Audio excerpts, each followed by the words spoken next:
नमस्कार। हस्तक्षेप में आपका स्वागत है। मैं हूं अमलेंदु उपाध्याय। देश की वर्तमान परिस्थितियों और देश में चल रही उठापटक की एक समीक्षा करने के लिए एक परिचर्चा का आयोजन किया गया। उस परिचर्चा में मैंने भी हिस्सा लिया। परिचर्चा का संचालन किया टीवी लाइव और देशबंधु के प्रधान संपादक राजीव रंजन श्रीवास्तव ने।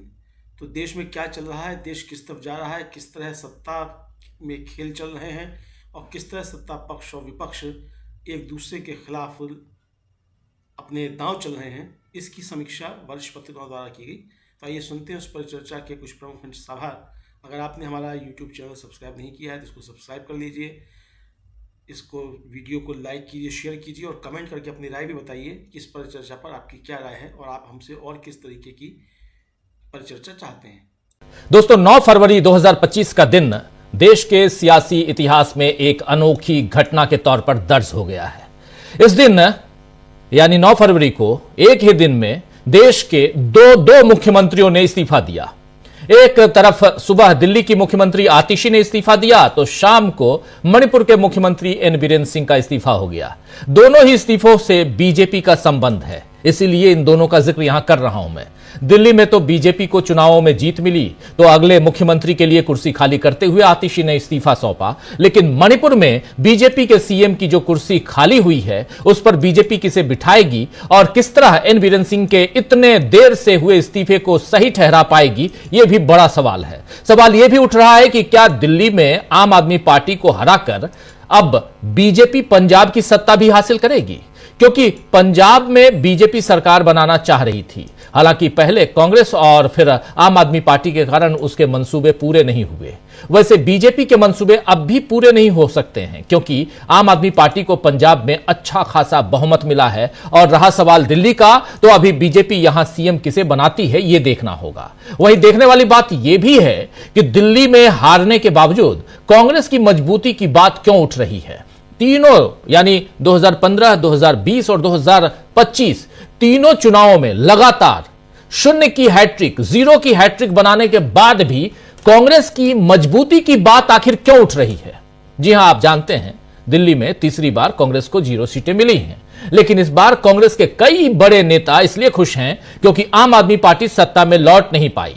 आम आदमी पार्टी और कांग्रेस दोनों ही इंडिया गठबंधन में हैं, लेकिन हरियाणा चुनाव के वक्त से आम आदमी पार्टी ने कांग्रेस के खिलाफ मोर्चा खोलना शुरू कर दिया था और बार बार कांग्रेस को कमजोर साबित करने की कोशिशें हो रही थी। इसका असर अब गठबंधन के दूसरे दलों पर भी पड़ रहा था और पड़ेगा आने वाले समय में, यह भी दिखाई देता है। हालांकि दिल्ली के नतीजे बता रहे हैं कि कांग्रेस का काम, कांग्रेस जो है उसने जो काम करना चाहिए था वो कर दिया है। या कहें तो कांग्रेस जो 13 सीटों पर जैसा प्रदर्शन कांग्रेस का रहा है, जिसमें अगर आम आदमी पार्टी को उसका साथ मिल जाता तो दिल्ली की बाजी पलट सकती थी। तो क्या यह सच है कि कांग्रेस के कारण आम आदमी पार्टी यहां हारी है? एक बड़ा सवाल है। अरविंद केजरीवाल ने कांग्रेस को कमजोर समझने की भूल की और अब उनकी पार्टी विपक्ष में बैठ रही है। पार्टी की पहली कतार के तमाम नेता हार चुके हैं, तो आम आदमी पार्टी के भविष्य पर भी सवाल उठ रहा है। यानी कांग्रेस ने यहां अकेले चुनाव लड़कर अपना महत्व इंडिया गठबंधन के नेताओं और बीजेपी दोनों को जाहिर कर दिया है। वैसे भी कांग्रेस जो मुद्दे उठाती है, राहुल गांधी जिन बातों को कहते हैं, आखिर में बीजेपी को उन्हीं के जवाब देने पड़ते हैं। मणिपुर के सीएम का इस्तीफा भी इसी बात की मिसाल है। दोस्तों, आप याद कीजिए मणिपुर के सीएम के इस्तीफे के बारे में राहुल गांधी कितनी बार अपनी बात रख चुके हैं। हालांकि इस्तीफा दिलवाकर भी बीजेपी सवालों से अभी भी बच नहीं पा रही है। कांग्रेस सांसद गौरव गोगोई ने इस इस्तीफे पर क्या कुछ कहा है संसद। तो मुख्यमंत्री के इस्तीफा देने के बाद भी प्रधानमंत्री के हस्तक्षेप की मांग यहां कर रहे हैं गौरव गोगोई। और कल आपको याद होगा कि राहुल गांधी ने जो ट्वीट किया था उसमें भी उन्होंने कहा था कि सबसे पहले प्रधानमंत्री को वहां जाना चाहिए।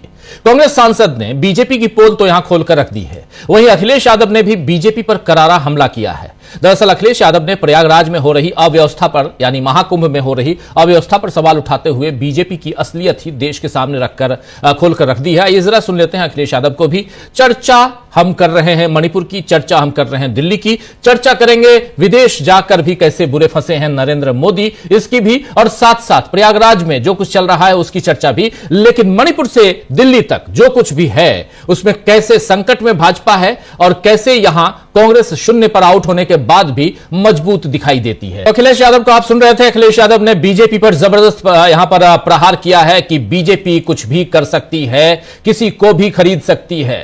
देश की सबसे बड़ी पार्टी के लिए इतनी अविश्वसनीयता बता रही है कि मोदी 11 सालों के जो नैतिकता की जो कमाई है वो उसमें पूरा नहीं कर पाए हैं, यानी 11 सालों में नैतिकता की कोई कमाई वो नहीं कर सके हैं। प्रचार भले ही उनका कितना भी हुआ हो, लेकिन नैतिकता के नाम पर मोदी जीरो हैं।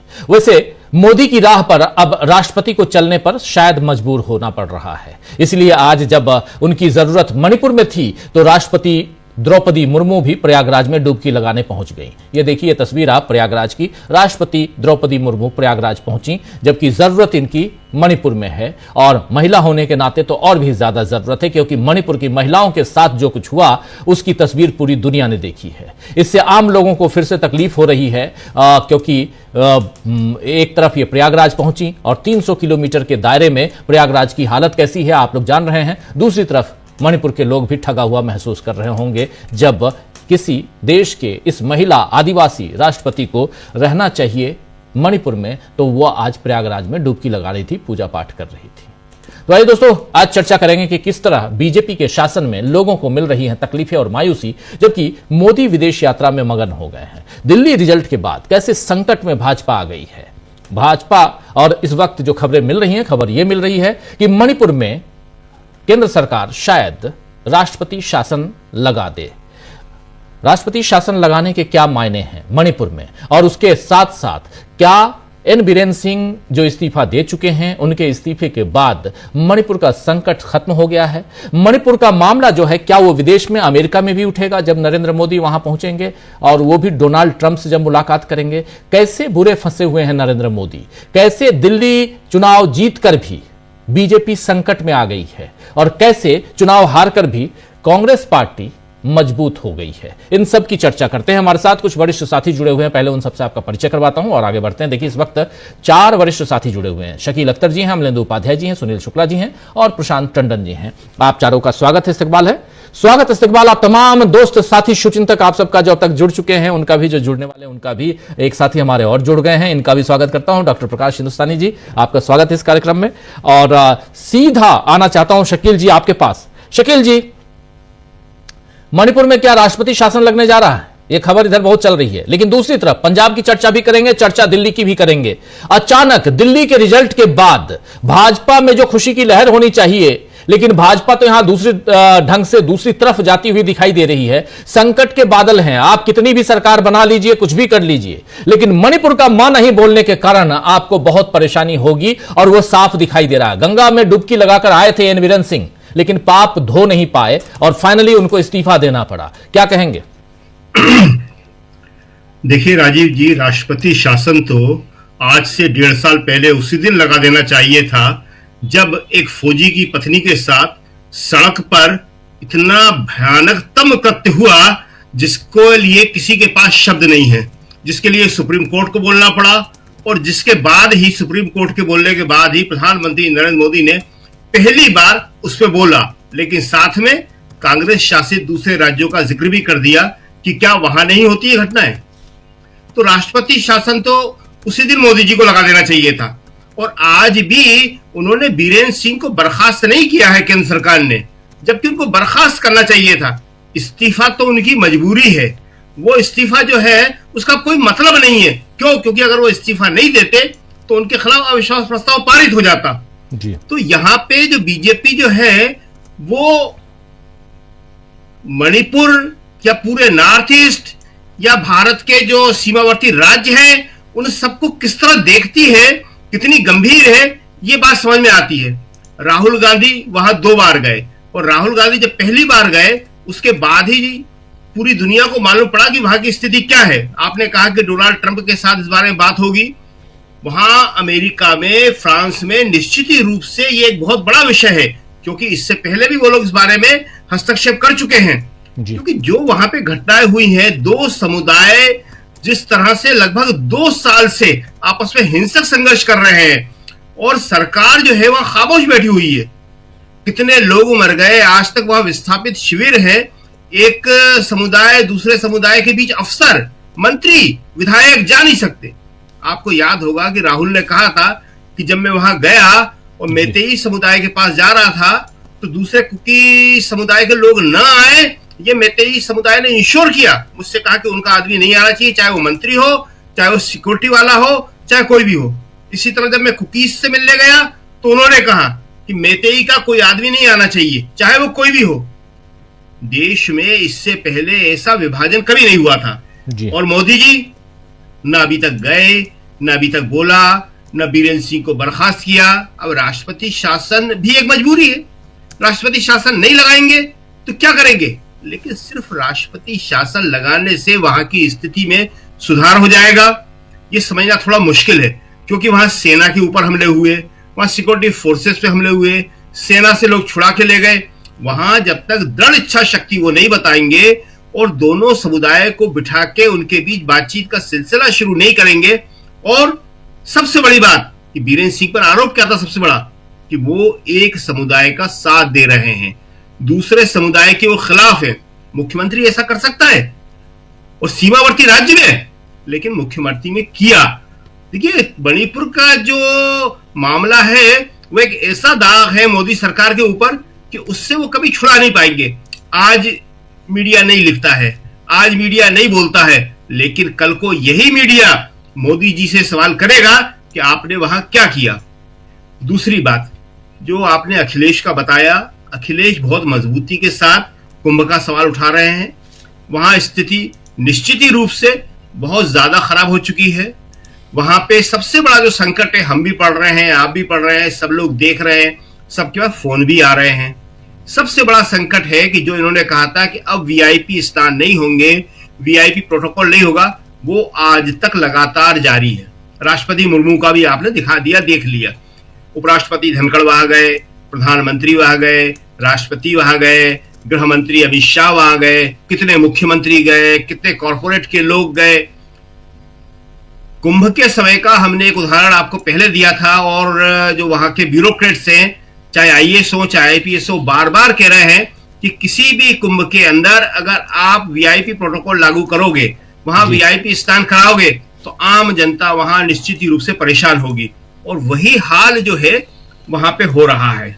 दूसरी बात, एक बात हम आपको और बता दें कि जो अभी गोगोई जो है बोल रहे थे कि मोदी जी क्या करेंगे, मोदी जी तो उन यूट्यूबर और इन्फ्लुएंसर से वो करते हैं, वो एक बड़ा गंभीर किस्म का, अलग किस्म का मामला है। शायद आपने भी देखा होगा कि कुछ यूट्यूब के और इन्फ्लुएंसर किस्म के लोग हैं जिनके मोदी जी के साथ फोटो है, जो मोदी जी के हाथों कोई पुरस्कार भी ग्रहण कर रहे हैं, जो मोदी जी के नजदीकी बताए जाते हैं, और वो यूट्यूब के ऊपर या अपने प्रोग्राम्स में जिस तरह की भाषा का प्रयोग कर रहे हैं, उससे पूरे देश में एक अलग किस्म की हलचल मची हुई है।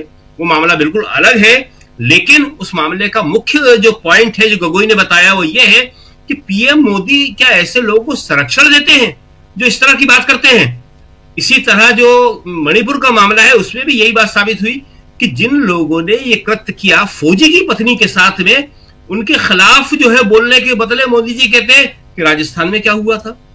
और खुद राष्ट्रपति मुर्मू, उनके ऊपर भी ये बात तो हमेशा के लिए आएगी कि वो कहती थी कि मैं डर गई जब कलकत्ता का मामला हुआ था। और कलकत्ता के मामले में आप देख लीजिए कि सारी जांच सीबीआई ने की है, राज्य सरकार से लेके, और एक व्यक्ति खाली पकड़ा गया, जबकि वह गैंग रेप की बात हो रही थी, तमाम बातें हो रही थी, साजिशों की बात हो रही थी, और उस व्यक्ति को भी आजीवन कारावास की सजा हुई। और नेक्स्ट भी आपको मालूम होगा, हमारे दर्शकों को भी मालूम होगा कि राज्य सरकार वहां पे इसके खिलाफ हाई कोर्ट गई थी, लेकिन हाई कोर्ट ने रिजेक्ट कर दिया। आज की तारीख में भी उसे आजीवन कारावास की सजा है। क्यों? मुकदमा सीबीआई ने, चालान सीबीआई ने, प्रोसिक्यूशन सीबीआई ने, मतलब केंद्र सरकार ने। तो ये माहौल बनाने के लिए किसी भी हद तक जा सकते हैं, कुछ भी कह सकते हैं। अभी आपने देखा कि जब संसद के अंदर दोनों सदनों में प्रधानमंत्री बोले राष्ट्रपति के भाषण पे नेहरू नेहरू नेहरू, उसके बाद दिल्ली चुनाव पे वो बोले अपने आप कार्यालय में नेहरू नेहरू नेहरू। अब हम उम्मीद कर रहे हैं कि प्रयागराज में जो संकट आया हुआ है जो बहुत बड़ा है, कोई जरूर बोलेगा कि ये सब नेहरू के कारण है। जी राजीव जी, बिल्कुल बिल्कुल आप सही कह रहे हैं। नेहरू के कारण की बात देश तो जानता ही है ना कि कौन किसके कारण है, लेकिन प्रयागराज की बात बहुत हो गई और बहुत करेंगे आने वाले समय में। महत्वपूर्ण है कि यहाँ एन बीरेन सिंह का इस्तीफा और इधर नरेंद्र मोदी की विदेश यात्रा, पहले फ्रांस उसके बाद फिर अमेरिका की यात्रा, और इन सब के बीच दिल्ली में भी अभी मुख्यमंत्री का चुनाव नहीं हो पाया है, कौन होगा मुख्यमंत्री। लेकिन कल भी हम लोग चर्चा कर रहे थे, आज उस चर्चा को थोड़ा और आगे बढ़ाते हैं। प्रशांत टंडन जी, आपके पास जरा आता हूं, जरा समझू आपसे प्रशांत जी कि क्या आपको लगता है कि अब जो दिल्ली की स्थिति है और उसमें भी भाजपा के सामने अगर देखा जाए तो मणिपुर एक बहुत बड़ा संकट है। मणिपुर को अगर भाजपा ठीक ढंग से, नरेंद्र मोदी, अमित शाह अगर ठीक ढंग से हैंडल नहीं कर पाए तो आने वाले समय में इनके लिए बहुत तकलीफदायक हो सकता है। दूसरी सबसे बड़ी चीज है कि वीरेंद्र सिंह का एक टेप, ऑडियो टेप के दम पर एक याचिका लगी हुई है सुप्रीम कोर्ट में, जिसकी जांच चल रही है फॉरेंसिक लैब में, और अगर वो सही है तो फिर भाजपा एक्सपोज होगी, एन बीरेन सिंह तो एक्सपोज होंगे ही। जो दुर्घटना घटी है, जो मास किलिंग है, चर्चे जलाए गए, लोगों के साथ जो दुर्व्यवहार हुआ, खासकर महिलाओं के साथ, ये सब कुछ देखा है। मणिपुर को 2 हिस्सों में बांट दिया गया, ये सब कुछ है। और इसका असर क्या देश की सियासत पर पड़ते हुए आप देखेंगे, इसलिए क्योंकि इसके बाद बिहार का चुनाव है, बिहार के तुरंत बाद फिर अगले साल पश्चिम बंगाल का चुनाव है, इसलिए भी। और इस वक्त जब नरेंद्र मोदी विदेश में हैं तो ये सवाल विदेश में भी उनसे पूछे जाएंगे, और खासकर क्रिश्चियन सोसाइटी जो है, ईसाई सोसाइटी के जो लोग हैं, वो तो बिल्कुल ही पूछेंगे। आप याद कीजिए मणिपुर के मामले पे इस सोसाइटी के लोगों ने सवाल उठाए थे, क्योंकि 250 से ज्यादा चर्चे जलाए गए। पहली बात तो आपको याद होगा, हम सबको याद होगा कि राजनाथ सिंह का बयान कि हमारे यहाँ इस्तीफे नहीं होते। तो मणिपुर पे इतना दबाव होने के बाद आपने चर्चा की ईसाई समाज की छोड़िए, यूरोपियन यूनियन की पार्लियामेंट में प्रस्ताव पारित हुआ है मणिपुर के बारे में जी। तो यूरोप में अंतर्राष्ट्रीय स्तर पे मणिपुर की बातें बहुत हुई हैं, क्योंकि बहुत निशंस वहां पे हिंसा हुई है और एक तरफा हिंसा हुई है, उसमें सुरक्षा बल भी शामिल है, इसलिए सेना नहीं लगाई गई, वहां से असम राइफल को विड्रॉ किया गया। क्यों विड्रॉ किया गया? मुख्यमंत्री कहने पर, क्योंकि मुख्यमंत्री एक खास समुदाय के पक्ष में खड़े होकर वो पूरा हिंसा का संचालन कर रहे थे। ऑडियो टेप में आ गया, जिसकी जांच सुप्रीम कोर्ट ने दी है, अभी सब साफ हो जाएगा। 2-3 कारण हुए राजीव जी कि सुप्रीम कोर्ट की जांच, जैसा आपने कहा कि सुप्रीम कोर्ट ने फॉरेंसिक जांच की आदेश दी उस और ऑडियो टेप के बारे में। अविश्वास प्रस्ताव, जिसका पास हो जाना लाजमी दिख रहा था, क्योंकि अब उनके यहां से डिफेक्शन हो गया, कई लोग विरोध हो गए, कई विधायक विरोध हो गए। लेकिन एक जो बड़ा कारण है कि प्रधानमंत्री की विदेश यात्रा के पहले ही यह इस्तीफा क्यों हुआ। ऐसी सरकार में जो सीना ठोक के कहते थे कि हमारे इस्तीफे नहीं होते, देखिए इस्तीफा 9 तारीख को हुआ है और 7 तारीख को डोनाल्ड ट्रंप ने एक ऑर्डर साइन किया, और वो ऑर्डर क्या है? उन्होंने फेथ डिपार्टमेंट बनाया है पहली बार अमेरिका में, व्हाइट हाउस में। और फेथ डिपार्टमेंट की जो मुखिया है वहां पे, वो पास्टर पॉला व्हाइट है, एक पादरी है, वो फेथ एडवाइजर है राष्ट्रपति ट्रंप की। तो जाहिर सी बात है कि क्रिश्चियनिटी को लेकर डोनाल्ड ट्रंप का एक नजरिया है, और वो नजरिया उनके चुनाव अभियानों में भी साफ दिखता रहा है, उसका वो रिप्रेजेंट भी करते हैं उसको। तो व्हाइट हाउस में जैसे ये बड़ा फेथ ऑफिस और एक पैस्टर को नियुक्त किया गया फेथ एडवाइजर प्रेसिडेंट ट्रंप का, तुरंत उसके 48 घंटे के अंदर यहां फैसला हो गया, क्योंकि प्रधानमंत्री की मुलाकात है परसों, और 12 या 13 को उनकी राष्ट्रपति ट्रंप से मुलाकात है, और जाहिर सी बात है कि ये मुद्दा वहां उठेगा ही, क्योंकि राष्ट्रपति जब भी बात करेंगे प्रधानमंत्री मोदी से, तो वो भारत के बारे में तमाम इनपुट्स लेंगे। उसमें एक इनपुट ये नई चुनी हुई फेस एडवाइजर का भी होगा, जो बहुत महत्वपूर्ण होगा। तमाम फैक्ट फाइंडिंग रिपोर्ट्स उनके पास होंगी। तो एक जो बड़ा फैक्टर हुआ कि अब इस्तीफा क्यों और प्रधानमंत्री की विदेश यात्रा से पहले क्यों, उसका एक कारण अमेरिका की यात्रा बहुत चुनौतीपूर्ण मोदी जी के लिए होने जा रही है। और आज ही मतलब जब हम लोग हमारी रात थी यहाँ पे जी, तो 25% ट्रम्प सरकार ने 25% टैरिफ लगा दिया है स्टील और एल्युमिनियम पे। जी, ये पिछली बार उन्होंने किया था और उसकी वजह से भारत में बेतहाशा डंपिंग होगी। भारत की इंडस्ट्री को बहुत बुरी तरह से प्रभावित किया जाएगा। अभी इस वक्त अमेरिका में सोमवार की सुबह हो रही है, सुबह का 9 बजे है वहां पे लगभग। आज का दिन अमेरिका में होने दीजिए, आप देखिए कि नई टैक्सेस और नई ड्यूटीज भी आने वाली है। तो मोदी जी का ये बहुत चुनौतीपूर्ण होगा उनसे बातचीत कर पाना। अडानी की इंक्वायरीज हैं, वो सारी चीजें हैं। उसके अलावा तो दबाव में बहुत होंगे मोदी, और खासकर उस दबाव को कम करने के लिए ही, सिचुएशन बहुत एम्बैरसिंग ना हो, बगले झांकने ना लगे, उसके लिए मणिपुर के चीफ मिनिस्टर का इस्तीफा ले लिया गया। एक बात और मैं मतलब अंदाज का लगा सकता हूं कि जो घटनाएं हो रही हैं कि अभी तक प्रधानमंत्री मोदी मणिपुर नहीं गए। अमेरिका से लौटकर आने के बाद वो जा सकते हैं। राष्ट्रपति शासन तो वहां अब लगना ही है।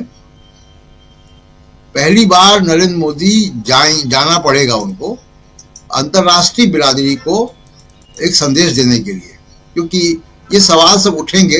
ये फ्रांस में भी सवाल उठे होंगे, अभी बहुत से कुछ मीडिया में नहीं आया है, और ऐसी बातें अक्सर मीडिया में देर में आती हैं, क्योंकि ये बातें साइडलाइट्स में होती हैं, एजेंडा रिटन एजेंडा का पार्ट नहीं होती हैं, लेकिन वो आएगा। तो ये एक बहुत बड़ा जो है वो डेवलपमेंट अमेरिका से हो रहा है।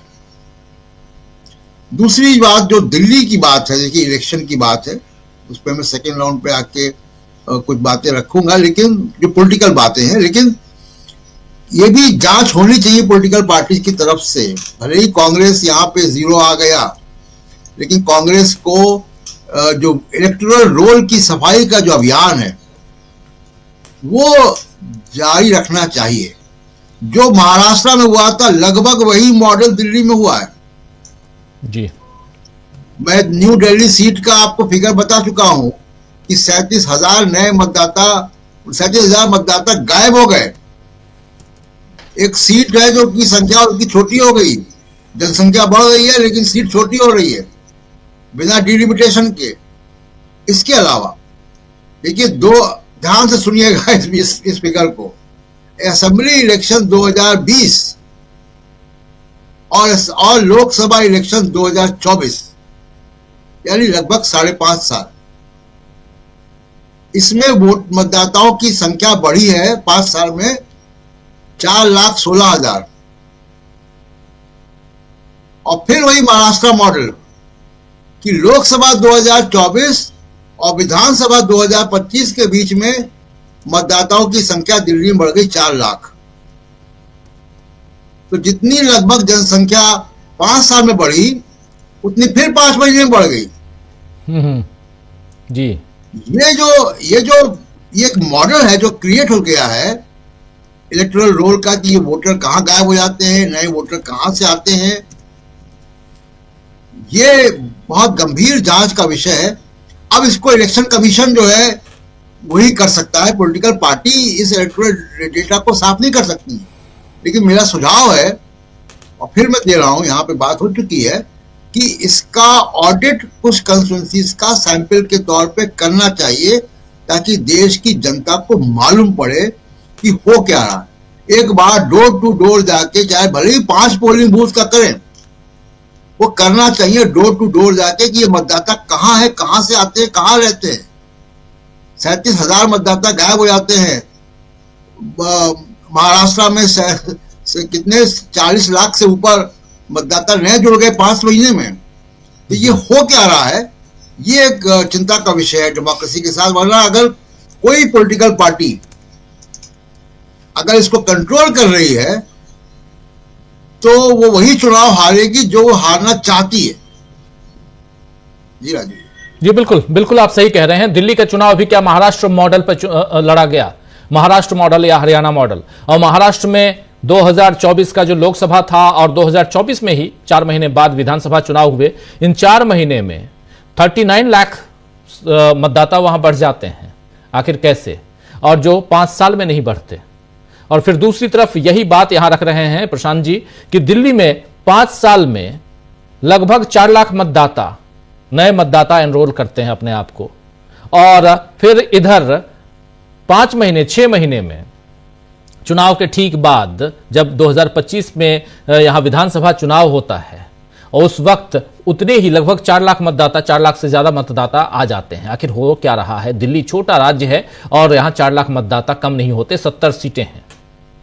आखिर ये कौन सा मॉडल है? और अगर ये बिल्कुल सही है तो ये भी बता दे कि यहां कोई गड़बड़ी नहीं है, और गड़बड़ी है तो इसका खुलासा भी होना चाहिए। लेकिन इसका खुलासा कौन करेगा? राहुल गांधी ने प्रेस कॉन्फ्रेंस कर मांगा है पूरा का पूरा इलेक्ट्रॉनिक डाटा, जिसमें फोटो भी। क्या चुनाव आयोग फोटो सहित वो डाटा जो वोटर्स हैं वो उपलब्ध कराएगा? चुनाव आयोग, राजीव कुमार जो हैं वो अब 8वें दिन, आज से ठीक 8वें दिन यानी 18 तारीख को रिटायर हो जाएंगे। लेकिन बहुत सारे सवाल छोड़ के जाएंगे वो, और उन सवालों का जवाब आने वाला जो समय है वो देगा। तो बहुत कुछ है चुनाव के ऊपर चर्चा बहुत जरूरी है। दिल्ली चुनाव को आखिर क्यों? ठीक है, राहुल गांधी ने भी कह दिया कि जो मैंडेट है उसको हम स्वीकार करते हैं। मल्लिकार्जुन खड़गे ने भी यही बात कही। अरविंद केजरीवाल भी आकर कह गए कि जो मैंडेट है उसको हम स्वीकार करते हैं। लेकिन एक दिन पहले राहुल गांधी ने चुनाव के ऊपर और खासकर महाराष्ट्र के जो वोटर लिस्ट है उसके ऊपर बहुत सारी बातें कही थी। क्या दिल्ली में यह लागू नहीं होता जो बात कह रहे हैं प्रशांत टंडन जी? आखिर इसकी बात कौन करेगा? सिर्फ हम और आप, या इंडिया गठबंधन यानी विपक्ष के लोग भी? सवाल हैं। जरा आना चाहता हूं सुनील शुक्ला जी आपके पास। एक तो ये बहुत इंपॉर्टेंट सवाल है जिसकी चर्चा होनी चाहिए, और अभी लोग उलझ गए हैं। देखिए, अभी पंजाब की तरफ जा रहा है मामला। देखिए कि अरविंद केजरीवाल क्या पंजाब शिफ्ट होंगे? क्या पंजाब में सरकार गिर जाएगी? भगवंत मान चले जाएंगे बीजेपी में? ये बहुत सारी चीजें सोशल मीडिया में चल रही हैं। आप और हम अच्छी तरह से जानते हैं। देखिए, यहां किसी को जस्टिफाई करने नहीं बैठा हूं, भगवंत मान को भी नहीं जस्टिफाई कर रहा हूं, ना ही अरविंद केजरीवाल को, ना ही राहुल गांधी को। लेकिन कैसे यह क्रिएट किया जाता है इसका नमूना आपको पता है। आज ब्रेकिंग न्यूज एक बहुत बड़े चैनल में देख रहा था सुबह सुबह। दिल्ली में उप मुख्यमंत्री भी हो सकते हैं, दूसरा उसमें महिला भी हो सकती है कैबिनेट में शामिल, कोई महिला विधायक भी कैबिनेट में शामिल हो सकती हैं, दलितों को भी उसमें जगह मिल सकती है। भाई ये इसमें नया क्या है सुनील शुक्ला जी? कुछ नया हो तो बताइए। तो ये तो स्थिति है, और ऐसी स्थिति में आप उस हिसाब से उस दिशा में लेके जाने की कोशिश कर रहे हैं जिस दिशा में ये चुनाव नहीं है, इस चुनाव की गंभीरता को। और क्यों आखिर एक दिन के बाद, रिजल्ट आने के बाद एन वीरेन सिंह को इस्तीफा देने के लिए कहा गया? इस्तीफा तो मांगा गया होगा, इसमें कोई दो राय नहीं है सुनील जी। इस्तीफा एन वीरेन सिंह अपने मन से तो दिए नहीं होंगे। आए थे मिलने के लिए, गृह मंत्री से मुलाकात नहीं हुई, चले गए नहाने गंगा में नहा करके लौटे, मुलाकात हुई, बोले ठीक है भाई जाओ इस्तीफा दे दो अजय भल्ला को। राज्यपाल बन चुके हैं अब वो। अजय भल्ला साहब ने इस्तीफा ले लिया 2 घंटे में, सब कुछ खबरें आ गई बाहर। लेकिन कहानी सिर्फ इतनी तो नहीं है ना सुनील जी, कहानी के पीछे क्या है? धन्यवाद राजीव जी। एक तो मैं आपको धन्यवाद देता हूं कि आप चैनल्स देख लेते हैं। और, देखना पड़ता है। देखिए, जो दिल्ली का चुनाव हुआ, जो चुनाव के परिणाम हुआ है, इसमें यह बात बहुत महत्वपूर्ण है कि आखिर बीजेपी चुनाव क्यों जीती, कैसे जीती। यह 2% का मतों का अंतर कैसे हो गया? यह क्या जनादेश है या मैनेज जनादेश है? चुनाव की प्रक्रिया को लेकर के जो सवाल हरियाणा में उठाए गए, जो महाराष्ट्र में उठाए गए, वह कितना महत्वपूर्ण है? दिल्ली में चुनाव की प्रक्रिया को लेकर के, मतदाता सूची को अपने अनुकूल करने को लेके, मतदान कर्मियों को की तैनाती में अपने दलीय हितों का ध्यान रखने के तमाम तरह के आरोप लगे। और भारतीय जनता पार्टी के ऊपर यह पूरा का पूरा विपक्ष आरोप लगाता रहा, लेकिन निर्वाचन आयोग ने इसकी कोई सफाई नहीं दी जी। बल्कि यह हुआ कि निर्वाचन आयोग पर लगने वाले आरोपों की सफाई देने के लिए सत्तारूढ़ दल के नेता सामने आ गए। उनका कोई मैंडेट नहीं बनता, निर्वाचन आयोग के प्रतिनिधि नहीं है। अगर वो निर्वाचन आयोग के ऊपर लगने वाले आरोपों की सफाई देने के लिए बीजेपी के नेता आते हैं, गोया कि निर्वाचन आयोग के अनियमितताओं को लेकर के लगने वाले आरोपों का लाभ बीजेपी को मिल रहा है, अन्यथा क्यों सफाई देने आएंगे? उनके ऊपर लगने वाले आरोप का जवाब तो समाजवादी पार्टी नहीं दे रही है, टीएमसी नहीं दे रही है, कोई भी देश का राजनीतिक दल नहीं दे रहा है सिवाय बीजेपी के, तो क्यों दे रहा है? बीजेपी भी ये सवाल क्यों नहीं पैदा करती कि चुनाव तटस्थ और ईमानदारी और पारदर्शी तरीके से होने चाहिए? ये लगे कि जो जनादेश आ रहा है वो लोगों का जनादेश है। मैं भारतीय जनता पार्टी की जीत और आम आदमी पार्टी की हार में कोई बहुत अंतर नहीं देखता। ये परसेप्शन भले बने, लेकिन जो भाजपा विरोधी लोग हैं उनमें कोई परसेप्शन नहीं बनता, क्योंकि आम आदमी पार्टी की जीत को या आम आदमी पार्टी की मजबूती को मैं भारतीय जनता पार्टी की कमजोरी नहीं मानता। आम आदमी पार्टी ने विचार के स्तर पे कभी भी भारतीय जनता पार्टी के खिलाफ कोई माहौल बनाने की कोशिश नहीं की। जिन विचारों को, जिस विचारधारा को, जिस कार्य संस्कृति को लेकर के भारतीय जनता पार्टी का विरोध करते हैं, उसके खिलाफ कभी आम आदमी पार्टी नहीं खड़ी हुई। अगर जय श्री राम का नारा ले रहे थे तो जय हनुमान का नारा लेने लगे। आप याद कीजिए कि राम मंदिर की स्थापना को लेकर के यही अरविंद केजरीवाल साहब हैं जिन्होंने दिल्ली के सभी मंदिरों में हनुमान चालीसा का पाठ करवाया और उसका लाइव टेलीकास्ट करवाया, जो एक सरकार का काम है। तो भारतीय जनता पार्टी के विपरीत या उसके विचारधारा से अलग हट करके कोई अरविंद केजरीवाल साहब तो राजनीति नहीं कर रहे थे, और पिछले लगभग 10 साल से अधिक समय तक सत्ता में रहे। उन्होंने कोई ऐसे वैचारिक पृष्ठभूमि नहीं तैयार की जिससे भारतीय जनता पार्टी को चुनौती मिलती हो। तो वह स्थिति तो नहीं बनी। यह निश्चित रूप से एक सरकार, उनके सरकार के जाने और भारतीय जनता पार्टी के जीतने, भारतीय जनता पार्टी के जीतने का एक ये हो सकता है कि इंडिया दल समूह को लगे या लोग भारतीय जनता पार्टी या अभी एक नैरेटिव बनाने का प्रयास करे कि उसको लगातार जीत मिल रही है तमाम विरोधों के बावजूद। लेकिन इंडिया दल समूह की राजनीति इससे नहीं प्रभावित होती।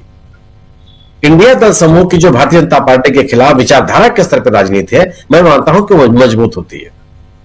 अगर आप आम आदमी पार्टी जैसे दलों की पहचान नहीं कर सकते, उस पार्टी के नेताओं को अगर आप अपनी राजनीति की मुख्य धारा से अलग नहीं कर सकते, तो आप इंडिया दल समूह की राजनीति को मजबूत नहीं कर सकते जी। आम आदमी पार्टी ने भारतीय जनता पार्टी को ताकत दी है हरियाणा में, गुजरात में, गोवा में, उत्तराखंड में। क्यों वहां चुनाव लड़ने चली गई? दिल्ली में तो कांग्रेस के चुनाव लड़ने का अपना आधार है। दिल्ली में लगातार पिछले 15 वर्षों तक सत्ता से बाहर करने का, बीजेपी को सत्ता से बाहर करने का श्रेय कांग्रेस को जाता है, शीला दीक्षित को जाता है, और लगातार 3 चुनावों में हराने का श्रेय जाता है। दिल्ली में विकास के मॉडल को लागू करने का श्रेय कांग्रेस को जाता है। आप उससे सहमत हो या सहमत हो, लेकिन इस तथ्य से कोई इनकार नहीं कर सकता। वहां अगर वो दावेदार बनती है तो एक आम आदमी पार्टी इसको स्वीकार नहीं करती, और आम आदमी पार्टी वहां चुनाव लड़ने जाती है जहां से कोई संगठन भी नहीं। तो अगर आप इस तरह की राजनीति करने और इस तरह की राजनीति को प्रोत्साहित करते हैं तो वो तो इंडिया दल समूह की राजनीति नहीं है। इंडिया दल समूह की राजनीति गोया कि गैर भाजपा राजनीति को मजबूत करना, उसको बढ़ावा देना और भाजपा से संतुष्ट लोगों को एकत्रित करना, कंसोलिडेट करना जी। उसमें तो आम आदमी पार्टी मददगार नहीं हो रही थी। तो ये सवाल है, ये आम आदमी पार्टी हार गई, लेकिन यह अहम सवाल यह भी है कि भारतीय जनता पार्टी जीत कैसे गई? क्या कोई ये स्थिति नहीं बनी है कि लोगों ने, जो दिल्ली की आम जनता है वो भारतीय जनता पार्टी के पक्ष में खड़ी हो गई? भारतीय जनता पार्टी का शासन ऐसा है केंद्र सरकार का जिसको लोगों ने स्वीकार कर लिया। दोनों दलों के बीच में केवल 2% मतों का अंतर है। कांग्रेस के मतों में वृद्धि हुई है, कांग्रेस को लोगों ने स्वीकार किया है। और अगर ये बात तथ्य है कि इंडिया दल समूह चुनाव लड़ा होता दिल्ली में तो भारतीय जनता पार्टी को यह जीत नहीं मिलनी थी। यह आम आदमी पार्टी को शुरू से ही इस बात को स्वीकार करना चाहिए था। बिल्कुल। लेकिन आम आदमी पार्टी क्यों तमाम राजनीतिक तथ्यों को, तमाम राजनीतिक वास्तविकताओं को समझने का दावा करने वाली आम आदमी पार्टी और आम आदमी पार्टी के नेता इस तथ्य को क्यों स्वीकार नहीं कर पा रहे थे, यह भी एक गवेषणा का विषय है। यह भी जानना चाहिए कि आखिर यह क्यों होने दिया उन्होंने। वह क्यों कांग्रेस को अन्य राज्यों में अकेले नहीं लड़ने दिए और दिल्ली में कांग्रेस के साथ मिलकर क्यों नहीं लड़े? जबकि तथ्य सभी जो राजनीति को नहीं समझते वो भी कह रहे थे कि अगर इंडिया दल समूह मिलकर लड़ेगा तो भारतीय जनता पार्टी के सामने बहुत बेहतर चुनौती हो सकती थी। तो दिल्ली का चुनाव निश्चित रूप से महत्वपूर्ण है और यह एक बार आरोप साबित, दिल्ली का चुनाव हो चाहे मिल्कीपुर विधानसभा का चुनाव हो, अगर आप मतदाताओं को मतदान केंद्रों तक पहुंचने नहीं देंगे, अगर सुरक्षा कर्मियों को अधिकार दे देंगे कि वो मतदान के लिए निकले हुए मतदाताओं की पहचान करें, सड़कों पर आप अवरोध पैदा करेंगे उनको सुरक्षा का भाव जागृत करने के बजाय, तो ये चुनाव सामान्य चुनाव तो नहीं है। ये प्रबंधन तो चुनाव जीतने का हो सकता है, चुनाव कराने का प्रबंधन नहीं हो सकता है। और चुनाव जीतने का प्रबंधन और चुनाव कराने का प्रबंधन दो अलग चीजें है। बिल्कुल, चुनाव का हो जाना, मतदान लोगों का मतदान कर देना, यह चुनाव की प्रक्रिया का पूरा होना नहीं है जी। चुनाव की जीत की प्रक्रिया का पूरा होना हो सकता है। अगर लोगों के मन में इस तरह की आशंका, यह केवल समाजवादी पार्टी का आरोप नहीं हो सकता, तमाम लोग इस तरह के आरोप लगा रहे हैं, स्थानीय लोग इस तरह का आरोप लगा रहे हैं। और आश्चर्य होता है कि निर्वाचन आयोग इन आरोपों से बचने की कोशिश क्यों नहीं करता? वो ये लोगों के बीच में भाव जगाने का प्रयास क्यों नहीं करता कि वह जो आरोप लग रहे हैं वो निर्मूल है? आखिर राहुल गांधी ने जो अभिलेख मांगे हैं वह डिजिटल, उसके सॉफ्ट कॉपी तो 2 सेकंड मिल जानी चाहिए। इधर उनकी प्रेस कॉन्फ्रेंस खत्म हुई, उधर उनको कांग्रेस पार्टी का उसके सॉफ्ट कॉपी उपलब्ध कर दिया निर्वाचन आयोग ने। तो उन अभिलेखों को खोजना नहीं है ना। महाराष्ट्र का चुनाव हो चुका है, जिन आधारों पे, जिस मतदाता सूची पर, जिस मत प्रतिशत पर, जिन मतों की गणना पर, सब कुछ आपके पास उपलब्ध है, एक क्लिक पर उपलब्ध है। डिजिटल होने का दावा करने वाला यह संगठन इसको वो डेटा उपलब्ध कराने में इतना समय क्यों लग रहा है? क्यों नहीं बता पा रहे हैं जी। और ये सवाल है कि अगर आप मतदाता सूची को अपडेट करते हैं किसी राज्य में, 5 साल में जितने मतदाता बढ़ाते हैं उतने ही मतदाता 4-5 महीने बढ़ा देते हैं, ये कैसे संभव है? मानता, ये स्वीकार किया जाना चाहिए कि दिल्ली एक ऐसा राज्य है जहां फ्लोटिंग मतदाता बहुत है, फ्लोटिंग जनसंख्या बहुत है, आने जाने वालों की जनसंख्या बहुत है। लेकिन ऐसा नहीं है केवल ये दिल्ली है, बहुत शहर है जहां बहुत बड़ी संख्या में लोग आते हैं और जाते रहते हैं। वहां तो इस कदर से मतदाताओं की संख्या नहीं बढ़ रही है। ये सवाल तो पैदा होता है कि आखिर ये भी होना चाहिए कि जिन इलाकों में भारतीय जनता पार्टी चुनाव हारी रहती है, उन्हीं इलाकों में इस तरह के परिवर्तन कैसे होते हैं? या जहां मतदाता सूची में मतदाताओं की संख्या बहुत बढ़ जाती है, वहां केवल भारतीय जनता पार्टी क्यों जीतती है? कई तरह के सवाल है। अगर वहां के लोग पूरी तरह से बीजेपी के समर्थक हो गए और अगर इतने बड़े पैमाने पर बीजेपी के समर्थक हो रहे हैं, तो मतदान प्रतिशत में इतना कम अंतर तो नहीं होना चाहिए, बड़े पैमाने पर दिखाई पड़ना चाहिए। जैसे आम आदमी पार्टी को बीजेपी ने बुरी तरह से हराया 2015 में, 2020 में 2 सीट पर सिमट गई बीजेपी, 8 सीटों पे किस तरह से मैनेज कर पाई बीजेपी? वही स्थिति तो आम आदमी पार्टी की नहीं हुई। गोया कि मतदाताओं ने पूरी तरह से तो खारिज तो किया नहीं। विपक्ष में कांग्रेस की तरफ भी लगभग 3% मतदाता बढ़कर के वोट दिए। तो ये तो नहीं कह सकते हम ना कि पॉलिटिकल एटमॉस्फेयर इस कदर बन गया था कि लोगों ने आम आदमी पार्टी को पूरी तरह से जमुना में डुबो दिया और इनको सिंहासन में बैठा दिया। वो तो स्थितियां नहीं है। उनका समर्थक वर्ग भी रहा, विपक्ष का समर्थक वर्ग भी रहा। तो जो चुनाव की प्रक्रिया को लेकर जो सवाल उठ रहे हैं, यह निश्चित रूप से बड़े सवाल पैदा करते हैं। जो आपने हम लोग बात कर रहे हैं मणिपुर के मुख्यमंत्री के इस्तीफे की, बहुत नुकसान कर चुकी है भारतीय जनता पार्टी। भारतीय जनता पार्टी जो चाहती थी मणिपुर में जिस तरीके से वो ध्रुवीकरण की राजनीति अब देश के नए हिस्सों में कर रही है, लगभग उसी तरह बढ़ती हुई मणिपुर में भी दिखाई पड़ी और इसकी बड़ी राजनीतिक कीमत उसको चुकानी पड़ी है। या एक बहुत ही खराब राजनीतिक परिणाम से बचने का एक कोशिश है, क्योंकि अविश्वास प्रस्ताव आने का मतलब कि उसका पारित होना, जो वहां की राजनीतिक स्थितियां बन गई थी। और अविश्वास प्रस्ताव पारित होकर के सरकार का गिरना, यह भारतीय जनता पार्टी के लिए बहुत बड़ा धब्बा होता। उस धब्बे से बचने के लिए उन्होंने इस्तीफा दिलवाया है। कोई राज्य सरकार या परिवर्तन के लिए या राज्य के लोगों को संदेश देने के लिए यह कोशिश नहीं की गई है। क्योंकि अगर ये कोशिश की जाती कि लोगों को संदेश देने का प्रयास किया जाता कि भारतीय जनता पार्टी या केंद्र की सरकार लोगों को सुरक्षा का आश्वासन देने के लिए प्रतिबद्ध है, तो यह कदम बहुत पहले उठा लिया गया होता। न केवल एक कदम उठा लिया गया होता, बल्कि प्रधानमंत्री जैसे बड़े नेताओं का दौरा हो चुका होता, लोगों से संवाद कायम हुए होते, जैसा कि राहुल गांधी ने किया। तो यह केवल एक ऑकवर्ड पोजीशन से अपने आप को बचने के लिए, एक ऐसी स्थिति से बचने की कोशिश है जो भारतीय जनता पार्टी के लिए बड़ी चुनौती हो जाती, न केवल मणिपुर में बल्कि पूरे उत्तर पूर्व में। एन बीरेन सिंह का इस्तीफा एक किसी राजनीतिक सदास्यता का परिचायक नहीं है, वह स्थानीय लोगों का या एक विपरीत बनती हुई राजनीतिक स्थितियों से बचने की एक कोशिश मात्र है, और इससे मुझे नहीं लगता कि भारतीय जनता पार्टी को कोई लाभ मिल पाएगा।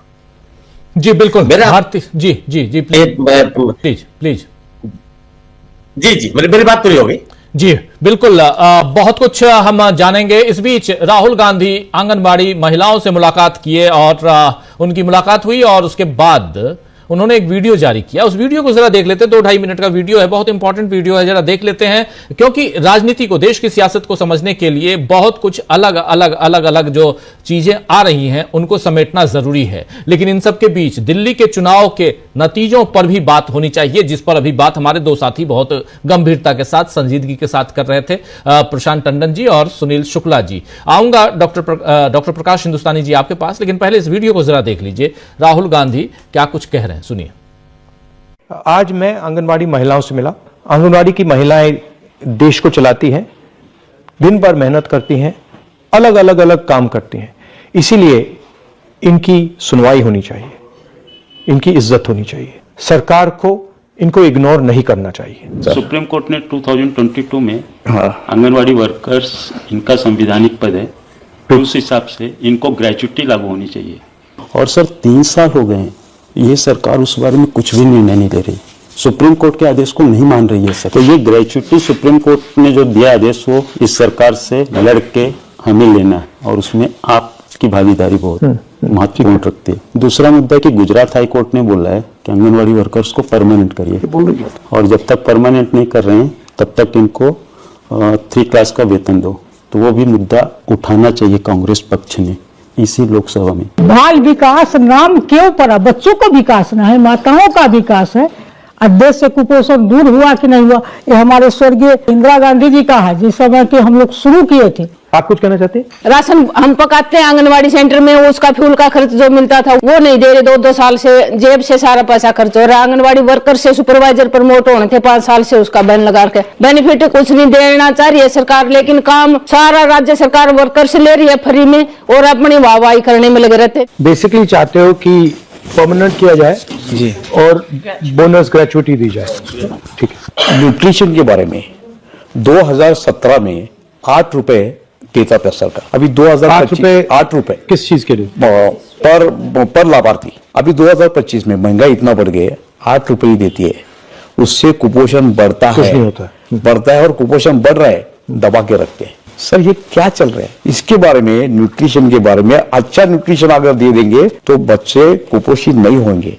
ये बहुत बड़ा देश का सवाल है। ठीक है, थैंक यू। आंगनवाड़ी सेविका कांग्रेस की बहुत बड़ी आभार व्यक्त करती है कि आज 28 लाख परिवारों को कुछ भोजन भी मिल रहा है काम करके। और माननीय प्रणव दा जब वित्त मंत्री थे तो 1500 से। तो इधर राहुल गांधी की मुलाकात आंगनबाड़ी कार्यकर्ताओं से, और ये अपने आप में बहुत इंपॉर्टेंट है। ये संगठन और सरकार अब इससे कैसे खुद को अलग कर चुकी है, धीरे धीरे करके ऐसी संस्थाएं कैसे खत्म हो रही हैं, इसका एक नमूना यहां आप देख रहे थे। दूसरी तरफ 2 और महत्वपूर्ण बातें हैं। एक, बीजेपी शासित राज्यों में जो चल रहा है, आप उसको समझने की कोशिश कीजिए। अभी आपको याद होगा कि हरियाणा के जो कद्दावर नेता हैं अनिल विज, उन्होंने अपनी सरकार और अपने मुख्यमंत्री के खिलाफ कुछ बयान दिए थे, कुछ मोर्चा खोल दिया था उन्होंने, और लगातार वो नाराज हैं। उनको कारण बताओ नोटिस भाजपा ने थमा दिया है। इसका मतलब है कि हरियाणा में अभी गड़बड़ चलेगा, गड़बड़ होगा। दूसरी चीज, उधर पंकजा मुंडे महाराष्ट्र में गोपीनाथ मुंडे की बेटी हैं और कद्दावर नेता गोपीनाथ मुंडे रहे। किसी जमाने में अटल बिहारी वाजपेयी के अच्छे संगी साथियों में कहे जाते थे, माने जाते थे। एक्सीडेंट में उनकी डेथ हो गई थी। लेकिन पंकजा मुंडे ने आज नासिक में एक भाषण में कहा कि मुंडे साहब यानी उनके पिताजी को चाहने वाले लोग अगर एकजुट हो जाएं तो मैं अलग पार्टी बनाने के लिए तैयार हूं। मतलब महाराष्ट्र में भी अभी बहुत कुछ बाकी है। इधर अभी उत्तर प्रदेश में भी बहुत कुछ बाकी है दोस्तों, आने दीजिए समय।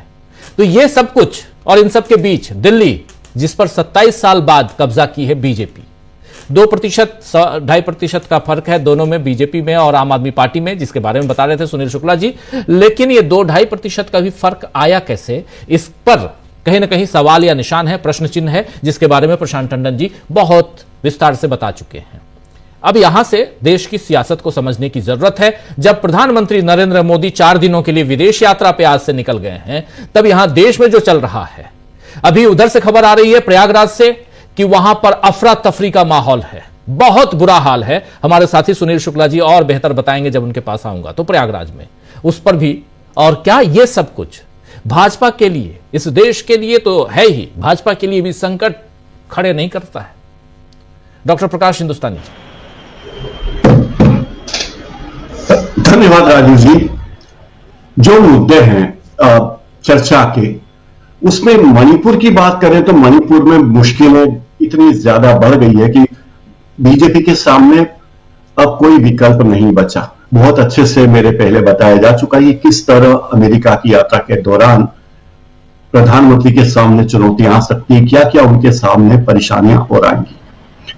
सवाल यह है कि जब बीजेपी के लोग ही, बीजेपी के विधायक ही मुख्यमंत्री से नहीं मिलते, मुख्यमंत्री की मीटिंग में नहीं आते, लगातार मांग कर रहे हैं, 2.25 साल से मांग कर रहे हैं, तो अब जाके बीजेपी को लगा कि मुख्यमंत्री का इस्तीफा ले लेना चाहिए, क्योंकि इस्तीफा नहीं लेते तो और भी बुरी हालत होती।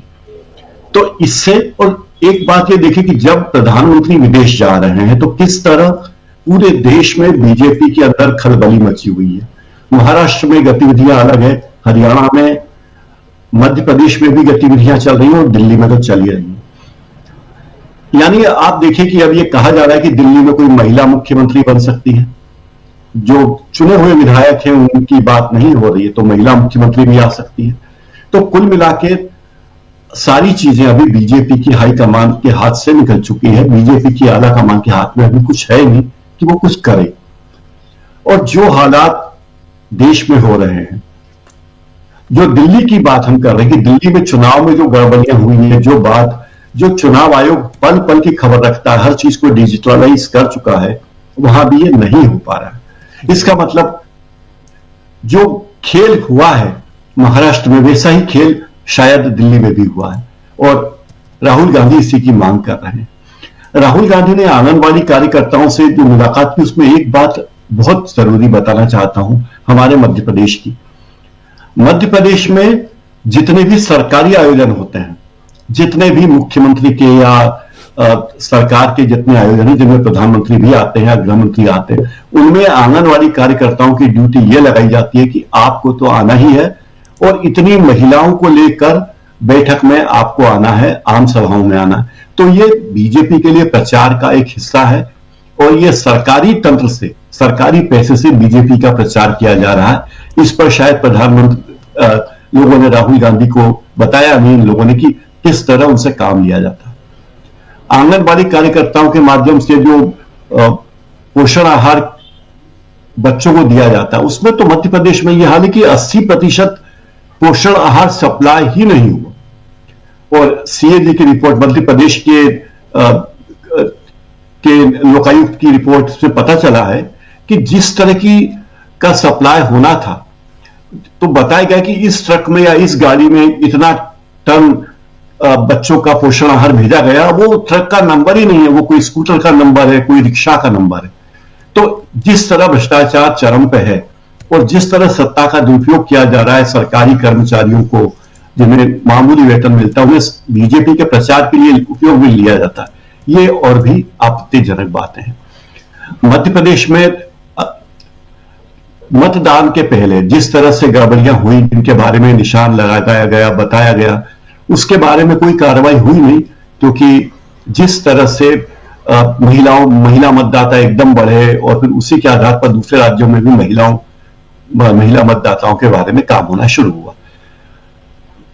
बीजेपी दिल्ली कैसे जीती ये बात सही है, लेकिन अगले 4 दिन पूरे देश के में बीजेपी में जो उथल पुथल मची हुई है, वो देखने वाली बात होगी। कहां बीजेपी ऊपर नीचे हो रही है, कहां बीजेपी की हालत और खराब होगी। दिल्ली में जो पार्टी हमेशा ये दावा करती है कि हम लोकतांत्रिक तरीके से मुख्यमंत्री चुनते हैं, हालांकि वो कभी ऐसा नहीं करती, अब उसकी और असलियत सामने आने वाली है। फिलहाल अभी इतना ही। राजीव जी। जी बिल्कुल बिल्कुल, बीजेपी की हकीकत असलियत जो कुछ सामने है और बहुत कुछ सामने आने वाली है, लेकिन इन सब के बीच जो मणिपुर से लेकर दिल्ली तक के हालात हैं और उसमें पंकजा मुंडे का ये बयान, और उधर हरियाणा में जो चल रहा है, बिहार में चुनाव है, उसके बाद बंगाल में चुनाव है, तो बहुत कुछ देश में, और लेकिन मणिपुर के हालात पर आखिर चिंता कौन करे। द्रौपदी मुर्मू तो डुबकी लगाने पहुंच गई। तो इसलिए बहुत कुछ, और इन सब के बीच दिल्ली की सियासत और दिल्ली के चुनाव पर आखिर सवाल क्यों उठ रहे हैं, जरा अमलेंदु उपाध्याय जी आपसे भी समझो। अनम्यूट कीजिए अमलेंदु जी। जी आइए आवाज आ रही बिल्कुल राजीव जी, दिल्ली के चुनाव पर सवाल उठ रहे हैं और उठना भी चाहिए। और आपको याद होगा कि जिस समय दिल्ली के चुनाव के परिणाम आ रहे थे, उस समय ही हम लोगों ने इस पर सवाल उठाना शुरू कर दिया था कि आखिर ये कौन सा वैदिक गणित है कि जिस वैदिक गणित में भारतीय जनता पार्टी का वोट तो बढ़ता है 2% ज्यादा है आम आदमी पार्टी से, सीटें 2.5 गुना ज्यादा हो जाती हैं। तो ये वैदिक गणित जो है ये भारतीय जनता पार्टी को ही आता है, और ये क्या राजीव कुमार को ही वैदिक गणित आता है, तो बाकी लोग इस वैदिक गणित को क्यों नहीं समझते और क्यों नहीं सीखते इस वैदिक गणित को जो भारतीय जनता पार्टी को ये वैदिक गणित आता है। उस समय हमने भी ये सवाल राजीव जी उठाए थे, लेकिन दुर्भाग्य की बात यह है कि जिन लोगों को ये सवाल उठाने चाहिए थे वो इसमें लग गए कि किसने किसको हराया, और सबने अपनी हार जो थी सबसे पहले स्वीकार कर ली। केजरीवाल साहब ने अपनी हार तुरंत स्वीकार कर ली, बड़ी विनम्रता के साथ। विनम्रता के साथ आपने हार स्वीकार कर ली, बड़ी अच्छी बात है, आपने हार स्वीकार कर दी। लेकिन आपकी तरफ से कोई सवाल चुनाव आयोग पर या भारतीय जनता पार्टी पर क्यों नहीं आया?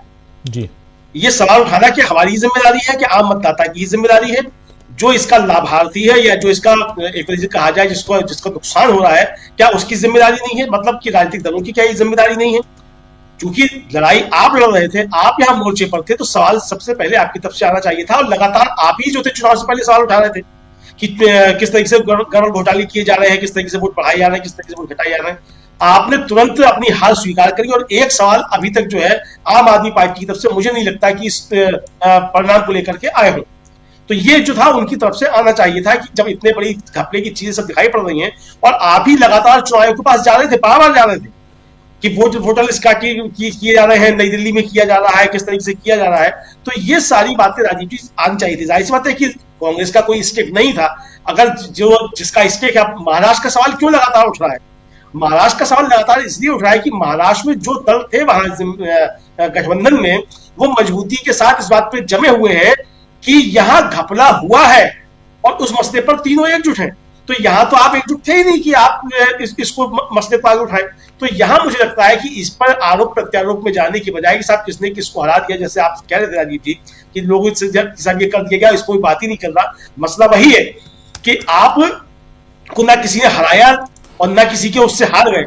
हराया गया है उसी तरीके से जिस तरीके से हराया गया महाराष्ट्र में, जिस तरीके से हराया गया हरियाणा में। और जो बात संजय राउत कह रहे थे कि ये 46 लाख वोटर जो है ये महाराष्ट्र से चलकर दिल्ली आ गए हो, दिल्ली से चलकर अब जाएंगे बिहार और बिहार से चलकर यूपी आएंगे, वो साफ तौर पर दिख रहा है राजीव जी। तो यहाँ भी ये चीजें अब सामने आ रही हैं। तो कुल मिलाकर मुझे लगता है कि कम से कम जो जिसका नुकसान हुआ है, जिसको आप कह सकते हैं आप आम आदमी पार्टी का, उसको उनके पास अपना नेटवर्क भी है, उनको इस पर काम करना चाहिए। और जिस तरीके से महाराष्ट्र के राजनीतिक दलों ने मिलकर ये किया कि आप हमको दीजिए, आम आदमी पार्टी को भी चुनाव आयोग जाकर ये मांग करनी चाहिए कि भाई आप हमको वो मतदाता सूची दीजिए कि 5 साल में कितने बढ़े थे और 5 महीने में कितने बढ़े हैं, ये सूची आप हमको दीजिए और उसका मिलान हमको करना है। और कौन से मत पड़े हैं, किनके मत कटे हैं, वो सूची भी हमको चाहिए। ये आम आदमी पार्टी को राजीव जी मांग करनी चाहिए, और वो नहीं करती है। तो मुझे लगता है कि इंडिया गठबंधन की तरफ से कांग्रेस को मांग चुनाव आयोग से निश्चित तौर पर करनी चाहिए। बहुत अच्छी बात है, आपने हार स्वीकार कर ली कि साहब लोकतंत्र का तकाजा है, उनको जीत भी दी, ठीक है, कर लिया आपने। लेकिन जो असली चीजें हैं उसकी तरफ भी मुझे लगता है कि ध्यान दिया जाना चाहिए, और ये मांग शिद्दत के साथ उठनी चाहिए राजीव जी। जी जी, बिल्कुल बिल्कुल, बहुत महत्वपूर्ण, और इन जानकारियों को यहाँ साझा करना जरूरी है। लेकिन जरा आगे बढ़ते हैं, हमारे साथ शकील अख्तर जी, आपसे समझना चाहता हूँ, आज पार्लियामेंट में थे आप, और पार्लियामेंट में क्या आपको लगता है कि जो मणिपुर का मुद्दा है ये अभी और गरमाएगा? जबकि अब बजट पे बात हो रही है, प्रधानमंत्री उधर अमेरिका में है, आज क्या कुछ था पार्लियामेंट में? देखिए, आज तो सबसे इंपॉर्टेंट जो था राज्यसभा में सोनिया गांधी का फूड सिक्योरिटी और सेंसस के ऊपर सवाल उठाना था। उन्होंने बहुत अच्छा सवाल उठाया कि 4 साल से ज्यादा देर हो गई है, जनगणना नहीं हुई है और अभी भी केंद्र सरकार इसके बारे में कोई घोषणा नहीं कर रही है। और उन्होंने बताया कि इसके नुकसान क्या हो रहे हैं। उन्होंने बताया कि फूड सिक्योरिटी एक्ट जो है कांग्रेस लाई थी और जिसके तहत जो है कोविड में लोगों को फूड सिक्योरिटी मिली, गरीबों को हमेशा मिलती रही है, लेकिन जो अभी फूड सिक्योरिटी एक्ट के तहत सरकार दे रही है, कुछ दे रही है, कुछ नहीं दे रही, मैं जो भी दे रही है वो 2011 की जनगणना के अनुसार ही दे रही है। जबकि आज जो है उसके बाद 14 करोड़ से ज्यादा लोग बढ़ चुके हैं, वो 14 करोड़ लोग लाभ से वंचित हैं। बहुत इंपॉर्टेंट सवाल था उनका कि फूड सिक्योरिटी एक्ट को आप कमजोर कर रहे हैं, आप जनगणना नहीं करवा रहे हैं ताकि जो नए लोग आ रहे हैं उन्हें किसी भी तरह की सरकारी योजनाओं का लाभ नहीं मिल पाए। दूसरी बात, जो राहुल गांधी ने आज आंगनवाड़ी कार्यकर्ताओं से मुलाकात की है, ये बहुत इंपॉर्टेंट है राजीव जी। आपको याद होगा, मालूम होगा कि ये इंदिरा गांधी आंगनवाड़ी बनाई थी 1975 में। ये सारे जो बात करते हैं ना कि नेहरू ने क्या किया, इंदिरा गांधी ने क्या किया, और आंगनवाड़ी कार्यकर्ता को आज हर जगह लगा दिया जाता है। जैसे वो लोग बता रही थी, जो भी काम हो दुनिया भर का आंगनवाड़ी कार्यकर्ताओं को करना है और उन्हें जो पारिश्रमिक है वो उनका बढ़ाया नहीं जा रहा है। देश भर में करीब 24 लाख आंगनवाड़ी कार्यकर्ता हैं, 24 लाख। और उनका जो मूल काम था, इंदिरा गांधी ने जब इसको बनाया था, बच्चों के टीकाकरण का, बच्चों के स्वास्थ्य का, बच्चों की माँ का जिसे कहते हैं जच्चा बच्चा, और खाद्य सामग्री का वितरण, पोलियो का। ये गांवों के अंदर जो बच्चों की मृत्यु दर कम हुई है, जो बच्चों का स्वास्थ्य बढ़ा है, जो बच्चों जच्चा जिसे कहते हैं, बच्चों की माएँ की लाइफ जो बढ़ी है, वो सब इस आंगनवाड़ी कार्यकर्ताओं की देन थी। और आज इनको लगातार खत्म किया जा रहा है, हर काम इनसे कराया जा रहा है। पैसा कितना मिलता है इन लोगों को? जो आंगनवाड़ी कार्यकर्ता है उसको 8,000 रुपए, और उसमें भी उन्होंने विभाजन कर रखा है, एक मिनी आंगनवाड़ी कार्यकर्ता उसको 6,000 रुपए। तो राहुल गांधी ने आज जो मिले हैं, जो बात करी है, ये बहुत बड़ी बात है। देश में इनका बहुत बड़ा असर है और इनके साथ अगर इनको न्याय मिलता है तो ये एक बहुत बड़ी जीत होगी। जहां तक मणिपुर का सवाल है, मणिपुर की चर्चा आज हर जगह थी, लेकिन अब इस संसद के सत्र में उस पर बात हो पाएगी कि नहीं, कहना बहुत मुश्किल है, क्योंकि कल जो है आखिरी दिन है। उसके बाद संसद का बजट सत्र का ये फर्स्ट फेज जो है खत्म हो जाएगा और फिर जो है जाके 10 मार्च से शुरू होगा। बजट पे चर्चा आज भी 2-2 घंटे बढ़ा दिया गया था, दोनों सदनों का कामकाज, ताकि जितनी जल्दी हो सके निपट जाए। तो कल लगता है कि ये सारा काम बजट का जो है खत्म हो जाएगा और फिनांस मिनिस्टर का इसके ऊपर कल दोनों सदनों में जवाब भी आ जाएगा। लेकिन इस सवाल को कांग्रेस लगातार उठाती रहेगी, विपक्ष लगातार उठाता रहेगा, और ये जो सवाल है ये अब दबेगा नहीं। क्योंकि देखिए, जब तक मुख्यमंत्री ने इस्तीफा नहीं दिया था तो वो ये कहते थे कि मुख्यमंत्री का कोई दोष ही नहीं है, सरकार का कोई दोष ही नहीं है। मुख्यमंत्री का इस्तीफा, बीजेपी के विधायकों का उनके खिलाफ आना आज ये साबित कर चुका है कि सारा दोष जो है राज्य सरकार और केंद्र सरकार का ही था। अब केंद्र सरकार उसकी जिम्मेदारी से जो है भाग नहीं सकती है और उन्हें जो है इसका जवाब देना ही पड़ेगा। अब संसद जब शुरू होगी तब लंबी बात है, लेकिन उससे पहले हमें लगता है कि कांग्रेस का एक प्रतिनिधिमंडल वहां जा सकता है, राज्य का दौरा कर सकता है। क्योंकि देखिए, 2 बार जो है 2 साल में वहां के आल पार्टी के लोग दिल्ली आए, प्रधानमंत्री से मिलने के लिए समय मांगा, कई दिन तक वो रुके रहे, प्रधानमंत्री ने समय नहीं दिया। और उन आल पार्टी मेंबर्स ने बताया कि जब वाजपेयी जी के टाइम पे हुआ था, हम आए थे, वाजपेयी जी ने समय दिया था, ये हमारे प्रधानमंत्री हैं, हमें मिलने का ही समय नहीं दे रहे। आप बताइए कि इससे बड़ी बात क्या होगी कि आप खुद वहां जा नहीं रहे, लोग आपसे यहां मिलने आ रहे हैं, फर्स्ट हैंड आपको इंफॉर्मेशन देना चाह रहे हैं कि भाई देखिए आप प्रधानमंत्री हैं, वहां क्या हो रहा है, आप उनसे मिल ही नहीं रहे हैं। तो मणिपुर की स्थिति तो निश्चित ही रूप से बहुत ज्यादा खराब है। और अब केंद्र सरकार वहां राष्ट्रपति शासन लगा के किस तरह उसको सुधारने की कोशिश करती है, कर पाती है या नहीं कर पाती है, उसमें सबसे बड़ी बात है कि दोनों समुदायों का विश्वास जीतना। और विश्वास जब ही जीता जा सकता है कि जब उन दोनों समुदायों को लगे कि हमारे प्रधानमंत्री जो हैं, हमारी सरकार जो है, वो ईमानदारी से दोनों की बात सुन रहे हैं, दोनों की बात समझ रहे हैं और संकट को हल करना चाहते हैं। तो देखते हैं क्या होता है।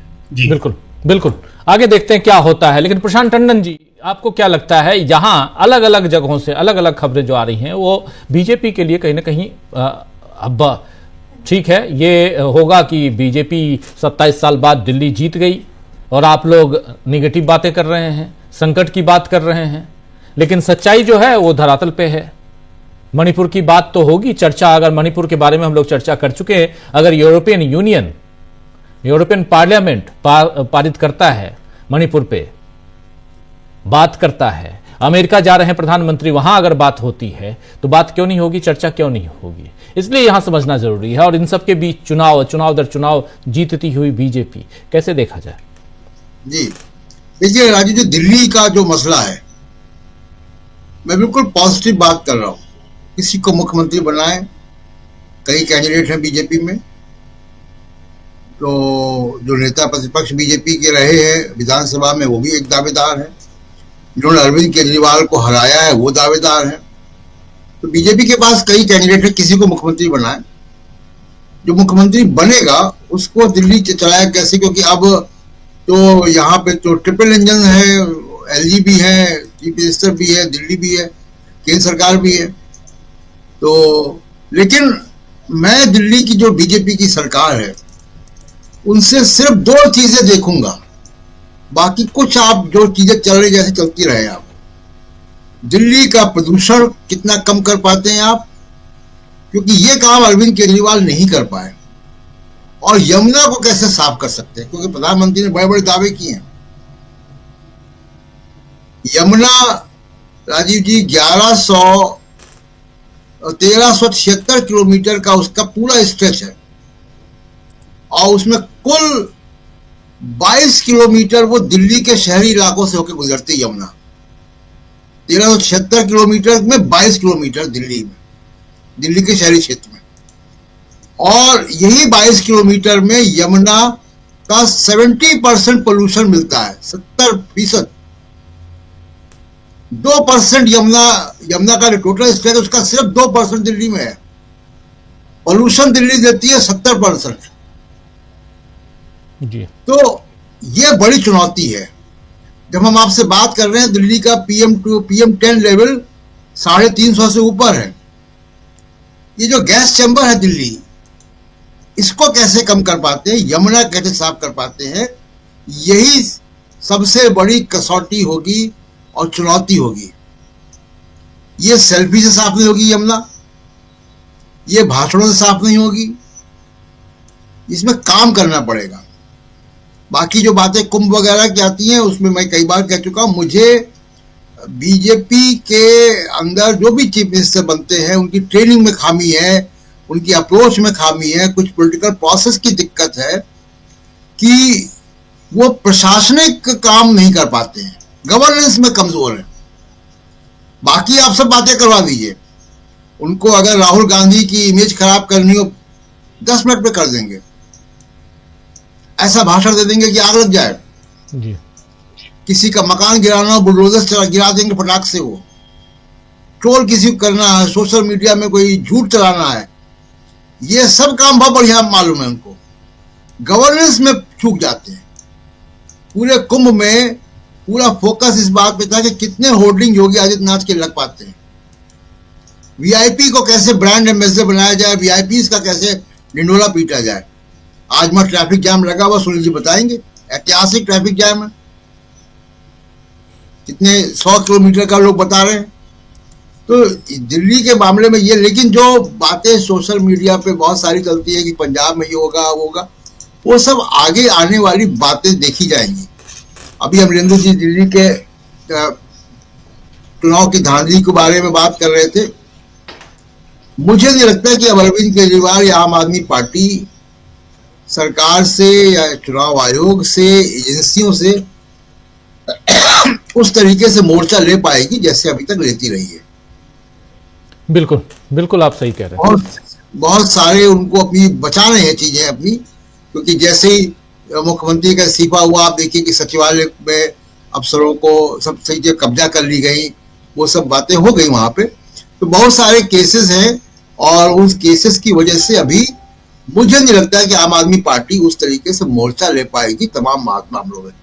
यहां पे कांग्रेस का रोल बड़ा इंपॉर्टेंट है कि कांग्रेस के लोग जो बहुत सक्रिय तरीके से चुनाव लड़ रहे थे, रोज उनके ट्वीट या बयान या बातें आ रही थी, उनको सक्रियता कम नहीं करनी चाहिए। वो अपोजिशन का रोल विधानसभा से बाहर कांग्रेस पार्टी का है। दिल्ली की विधानसभा देखिए बहुत कम समय होती है और दिल्ली की विधानसभा का रोल बहुत लिमिटेड है, उनका लेजिस्लेटिव काम भी बहुत कम है। तो इसलिए दिल्ली के विधानसभा में कोई बहुत जाके अपोजिशन कर पाएंगे मुझे लगता नहीं, और ना ज्यादा वहां स्कोप है और खबरें भी नहीं बनती वहां से। लेकिन दिल्ली में अपोजिशन का रोल कांग्रेस पार्टी को 0 एमएलए होते हुए भी निभाना चाहिए, निभाना पड़ेगा। जी बिल्कुल बिल्कुल, आप सही कह रहे हैं, निभाना चाहिए, निभाना पड़ेगा अपोजिशन का रोल और खासकर। लेकिन यहां दूसरी बात, सुनील शुक्ला जी आपसे जरा समझूं कि एक तरफ जरा बताइए क्या हाल है, सूरत हाल वहां का महाकुंभ का, और उसमें भी चूंकि आप वहां हैं, आप लोगों के क्या हाल हैं, प्रयागराज का क्या हाल है। दूसरी चीज कि क्या इन सब का असर इधर सियासी तौर पे और खासकर उत्तर प्रदेश की सरकार पर पड़ते हुए देखते हैं आप? हाल तो बहुत बुरा है राजीव जी। आप बात करते हैं डिजिटल होने का, आप बात करते हैं कि तकनीक और प्रौद्योगिकी में बहुत आगे बढ़ जाने का, और तरीके आप अपनाते हैं वही जो 1954 में आप अपना रहे थे। यातायात को रोक देना यातायात का प्रबंधन नहीं है, लोगों की आवाजाही रोक देना भीड़ को नियंत्रित करने का प्रयास नहीं है। इस कंसेप्ट से ऊपर उठने के लिए आप तैयार ही नहीं है। अगर आप लोगों को रोक रहे हैं किसी स्थान पर, तो उनको आगे बढ़ने का कोई ना कोई रास्ता तो आपको देना होगा जी। और अगर आप रास्ता नहीं देते हैं तो स्वाभाविक से आगे बॉटलनेक हो जाएगा। आप एक तरफ से जाने दे रहे हैं लेकिन आगे बढ़ने नहीं दे रहे हैं, तो क्या होगा? आज स्थिति यह है कि पूरा का पूरा शहर, आप मैं सोचिए कि कल मैं आधा दर्जन पेट्रोल पंपों पे खुद गया हूं और मुझे पेट्रोल नहीं मिला, सब बंद थे। हमारे 4-5 परिचित लोग थे जो 2-3 दिन से आए हुए थे, वो शहर से निकल रहे थे, उनको शहर में कहीं भी पेट्रोल पंप नहीं मिला, उनकी गाड़ियों में पेट्रोल नहीं मिला। हाईवे पे बहुत काफी आगे जाने के बाद उनको अपनी गाड़ी में डीजल पेट्रोल मिल पाया। स्थिति है यह। मैं दवा के दुकानदारों से मैं बात कर रहा था, उनके कह रहे हैं कि उनकी सप्लाई बंद है, गाड़ियां अंदर आई नहीं पा रही हैं। जो आवश्यक वस्तुएं हैं उनकी उपलब्धता धीरे धीरे कम हो रही है। सब्जी बेचने वाले हैं, वो कह रहे हैं कि इतना भीड़ है कि मंडी तक जाना उनके लिए मुश्किल है, किसी तरह से वो जा पा रहे हैं, और वहां सामान निकलना लेकर के निकलना बहुत कठिन है। इन चीजों का ध्यान तो रखा जाना चाहिए, लेकिन सवाल यह है कि अगर आप एक ही समय पे महत्वपूर्ण व्यक्तियों की यात्राओं को सकुशल संपन्न कराने की व्यवस्था में लगे रहेंगे, तो आम आदमी की समस्याएं आपसे हम निश्चित रूप से आप उनका ध्यान नहीं रख सकते, वो नजरअंदाज होंगी ही होंगी, आम आदमी पिसेगा। आपने ये ऐसा भी नहीं था कि इसका प्रबंधन नहीं किया जा सकता था, लेकिन अगर आपको केवल यही प्रबंधन करना होता, लोग ऐसा कोई कुंभ नहीं गुजरा है जिससे महत्वपूर्ण व्यक्ति ना आए हो, कोई कुंभ ऐसा नहीं गुजरा है, लेकिन उन व्यक्तियों के आने नहाने उनकी अग्रिम सूचनाएं नहीं मिलती थी लोगों को। आए नहाए चले गए, उनके आने जाने के बाद पता चल रहा था कि फला व्यक्ति आए थे जी। और इस तरह से प्रचार नहीं होता था। आज कहा जा रहा है कि द्रौपदी मुर्मू जी दूसरी राष्ट्रपति हैं जिन्होंने संगम स्नान किया है राजेंद्र प्रसाद जी के बाद, लेकिन दोनों में कोई तुलना नहीं है। राजेंद्र प्रसाद जी की 1954 में जो कुंभ की यात्रा थी, वह उनका 1 महीने का कल्पवास था, और उनकी सार्वजनिक उपस्थिति के चित्र नहीं मिलते कि वो सार्वजनिक रूप से कहीं उपस्थित हुए हो। जो संगम क्षेत्र के किनारे वो किला है, अकबर का किला है, उसी किले में रहते थे, और कब स्नान कर लेकर के कब चले जाते होंगे या आमतौर पर किसी को जानकारी नहीं होती थी। जो अभिलेख है 1954 के कुंभ से जुड़े हुए, उसमें भी इसका उल्लेख नहीं मिलता जी। अगर आप महत्वपूर्ण लोगों की शोकेसिंग करेंगे तो आम आदमी तो अपेक्षित होना ही होना है, और जब महत्वपूर्ण व्यक्ति मेला क्षेत्र, मुख्य मेला क्षेत्र में आएगा तो स्वाभाविक सी बात है कि उनकी सुरक्षा को लेकर, उनके आवागमन को लेकर के आपको तमाम तरह के रोक टोक लगाने पड़ेंगे, लोग प्रभावित होंगे। और अगर आप इस मेले को और इस मेले में आने वाले लोगों को और आने वाले लोगों के कारण उत्पन्न होने वाली स्थितियों का अगर आप सही आकलन नहीं कर सकते हैं तो आपको तमाम तरह की समस्याएं झेलनी पड़ेगी। आज स्थिति क्या है कि संगम क्षेत्र के आसपास के मोहल्लों का अतिक्रमण पूरी तरह से मुक्त होना चाहिए था। यूटिलिटीज जो सड़क के किनारे थी उनको पूरी तरह से हट जाना चाहिए था जी। किसी भी दशा में अतिक्रमण नहीं होना चाहिए था। आसपास के रास्ते जो मेन रोड से कनेक्टेड है वो पूरी तरह से साफ होने चाहिए थे, नहीं है। उन मोहल्लों में जो लोग मुख्य सड़कों में फंस गए, वो चाहे बगल के सड़क से निकल जाए, उनके लिए बड़ी सी असुविधा की स्थिति है। ये काम बहुत या वो लोग कर सकते थे जो इस पूरे के पूरे आयोजन की सेंसिटिविटी को समझते और इस शहर के भूगोल को समझते। आप केवल प्रशासकीय गणित से या प्रशासनिक व्याकरण से इस तरह के आयोजनों को सफलतापूर्वक नहीं पूरा कर सकते। किन प्रकार आप गुजार देंगे सुनील जी। लेकिन सुनील जी, सवाल ये उठता है कि ये तो आप कह रहे हैं, आप देख रहे हैं, लेकिन वो जो वोटर्स हैं इनके, वो तो उनको जाके वोट दे आते हैं। वो तो कहते हैं कि योगी जी ने बहुत अच्छा किया। वो भले लाइन में लगे रहे हैं, वो भले पता नहीं हजारों की संख्या में वहां मौत हो जाए, किसी को कोई फर्क पड़ता है क्या? जीत तो जाती है, फिर भी दिल्ली में देखिए जीत गई भाजपा। नहीं राजीव जी, दिल्ली में एक जो विपक्ष को, भारतीय जनता पार्टी के खिलाफ जो मत पड़े हैं, वो ऐसा नहीं है कि उससे दुगना चौगुना कांग्रेस को, बीजेपी के पक्ष में पड़े। दिल्ली पूरी तरह से बीजेपी के लिए समर्पित हो गई हो, ऐसा नहीं है। चुनाव जीतने हारने के आधार पर आप राजनीतिक विश्लेषण को नहीं करना चाहिए। सरकार का बन जाना किसी राजनीतिक विचारधारा का खारिज हो जाना नहीं है, और सरकार का बन जाना किसी राजनीतिक विचारधारा को पूरी तरह से स्वीकृति प्राप्त हो जाना यह नहीं है। जो बीजेपी की भाषा होती है, हम लोग उस भाषा में नहीं हो सकते ना कि हम तो चुनाव जीत गए हैं, यानी कि जीतने के कार्यक्रम और सभी उसको जनता ने समर्थन नहीं दिया। ये कहीं होता है क्या? तो चुनाव जीतना इस आधार पे बीजेपी पूरी तरह से लोगों ने स्वीकार कर लिया हो, ये तथ्यों का सही बयान नहीं है। आपने सही कहा, जब कोरोना काल, ये तो मान लीजिए 1 किलोमीटर, 20 किलोमीटर, 25 किलोमीटर लोग चले हैं। कोरोना काल की जब बंदी हुई थी, कई सैकड़ों किलोमीटर लोग पैदल चले। किस किस तरह की प्रतिक्रिया की लोग कर रहे थे। अपने दायित्वों से बचने के लिए सरकार ने किन किन लोगों पर आरोप नहीं लगाए कि फला जिम्मेदार है, फला जिम्मेदार है, तबलीगी जिम्मेदार है, तो कौन जिम्मेदार है। आप अपने दायित्वों से को स्वीकार करने के लिए सरकार नहीं थी, फिर चुनाव जीत गई। इसका मतलब थोड़े है कि उन जो समस्याओं लोगों ने झेली थी, उन समस्याओं को लोगों ने खारिज कर दिया या उनके जहन में नहीं है। यह सही है कि मिल्कीपुर का चुनाव जीतना, मैं व्यक्तिगत तौर पर मानता हूं, यह भारतीय जनता पार्टी को स्वीकार करना नहीं है। भारतीय जनता पार्टी चुनाव जीत गई, यह तथ्य सही है, उसको विजय का प्रमाण पत्र मिल गया। लेकिन वहां की जनता ने बीजेपी को स्वीकार कर लिया। भारतीय जनता पार्टी तो जो पिछला उपचुनाव हुआ था पिछले लोकसभा में, आजमगढ़ का, वहां भी जीती थी। आम चुनाव में क्या हुआ? विधानसभा चुनाव के पहले रामपुर का विधानसभा चुनाव भी जीती थी, उपचुनाव। आम चुनाव में क्या हुआ? चुनाव जीत लेना और उस जीत को बनाए रखना दोनों अलग चीजें हैं। जो लोग भारतीय जनता पार्टी को वर्षों वर्षों तक स्वीकार नहीं किए, अचानक कौन से कारण हो गए कि आपको स्वीकार कर लेंगे? जो सरकार गवर्नेंस की बात ही नहीं करती है, जब गवर्नेंस की बात आ जाएगी तो धार्मिक गतिविधियों को सामने कर देती है, उससे पूरा देश उसको स्वीकार कर लेगा। तब तो तमाम जो धार्मिक गुरु हैं उन्हीं को राजनीति में आगे होना चाहिए था। सबसे बड़े उनके समर्थक लोग हैं, उनके कहने पर लोग चलते हैं। कोई धार्मिक गुरु आज तक हुआ क्या जो राजनीतिक रूप से सफल हो गया हो? किसी एक का नाम आप नहीं ले सकते जो बिना अपना राजनीतिक दल बनाया हो और उसको चुनावी सफलता मिलती चली गई हो, राजनीतिक सफलता मिलती चली गई हो। कुंभ को लेकर के भारतीय जनता पार्टी इस पूरे के पूरे आयोजन को एक इवेंट बना के रखी हुई है। यह सरकार का काम नहीं था। सरकार का काम केवल था कि वो प्रबंधन करती और आने वाले लोगों को हर तरह की सुविधाएं उपलब्ध कराती जी। लेकिन सरकार, इतने बड़े बड़े पोस्टर लगे हुए हैं पूरे मेला एरिया में नहीं, देश के हर कोने में। हम लोग या तमाम लोग इस देश के लोग पढ़ते चले आए हैं कि कुंभ में बिना बुलाए लोग आते हैं, कोई किसी को निमंत्रण नहीं देता। आप घूम होकर निमंत्रण बांट रहे हैं, और आज जब स्थिति हो गई तो सड़क के किनारे खड़े होकर के कह रहे हैं कि नहीं, आप वहीं से वापस जाइए। आज आज ये अनुमति देने के लिए तैयार नहीं है।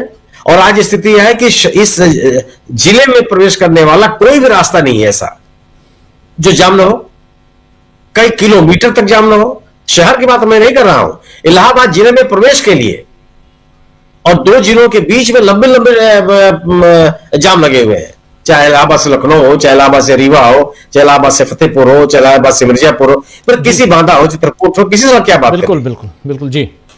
ये और इस तरह की जो स्थितियां पैदा हुई, या क्या यह आपकी सफलता नहीं है, या आपका मिसमैनेजमेंट नहीं है, प्रबंधन की कमी नहीं है, आम लोगों के हितों की अनदेखी नहीं है? बिल्कुल है जी। ये सवाल पैदा होते हैं और ये सवाल तो पूछे ही जाएंगे। बिल्कुल पूछे जाएंगे, बिल्कुल सही आप कह रहे हैं, ये सब पूछे जाएंगे, बहुत सारे सवाल हैं, सवाल पूछे जाएंगे। लेकिन अब बात यह है कि क्या माना जाए फिर ये सब कुछ एक तरफ, दूसरी तरफ जो प्रशांत टंडन जी कह रहे थे कि अगर मैनेज्ड वे में चुनाव लड़ा जा रहा है, अगर हमको ये चुनाव जीतना है तो जीतना है इस हिसाब से, और उसके लिए पूरी तैयारियां दूसरे ढंग से, जिसमें वोटर लिस्ट से लेकर तमाम चीजों में हेरफेर, ये सारी चीजें अगर हैं, तब तो ये मान के चलें कि कुछ भी हो जाए और सरकार तो बीजेपी की बनेगी, सत्ता पर हमेशा यही काबिज रहेंगे। जैसा अब बहुत सारे वोटर्स, दिल्ली में भी जब हम लोग ग्राउंड पे थे तो बहुत लोग बोल रहे थे, निराशा छा गई है लोगों के बीच।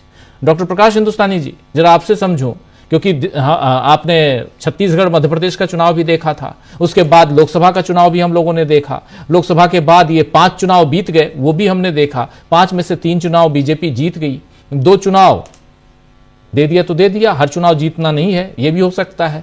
अगर यही है, और जैसा सुनील शुक्ला जी बता रहे हैं कि 1954 के अंदाज में आप वहां के आवागमन की व्यवस्था रखेंगे और बाकी आप दावे करेंगे कि 100 करोड़ लोग आ रहे हैं और बिल्कुल हाईटेक बताने की कोशिश करेंगे, महाकुंभ की बात कर रहा हूं, तो आप कुछ भी कर लीजिए। कोरोना काल का जिक्र आ ही रहा है कि कोरोना काल में इतनी आपदा आई, सब कुछ हुआ, लेकिन जीत होती है तो बीजेपी की हो जाती है।